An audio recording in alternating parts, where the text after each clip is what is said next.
কলাতে প্রচুর পরিমাণ কার্বোহাইড্রেট থাকে, যা আমাদের শরীরে প্রচুর এনার্জি দেয় এবং এতে থাকে প্রাকৃতিক শর্করা, যা আমাদের শরীরে শোষিত হয়ে দ্রুত ক্লান্তি দূর করে।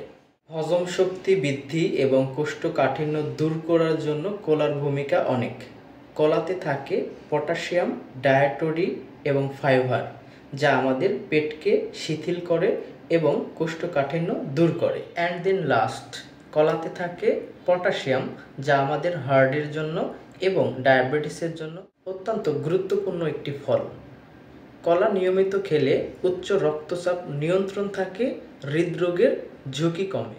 সুতরাং আমাদের দৈনন্দিন জীবনে অনেক এনার্জি লস হয়, হৃদরোগের ঝুঁকি বৃদ্ধি পায়, ডায়াবেটিসও অনেকভাবে আমাদেরকে গ্রাস করে। এই সকল কিছু নিয়ন্ত্রণের জন্য একমাত্র ফল কলা, যেগুলো খেলে আমরা সুস্থ এবং স্বাভাবিকভাবে জীবনযাপন করতে পারবো। তাহলে বন্ধুরা, আজকে এই পর্যন্তই। আবারও দেখা হবে নতুন কোনো টপিকে, নতুন কোনো ভিডিওতে। ততক্ষণ সবাই ভালো থাকবেন। আসসালামু আলাইকুম।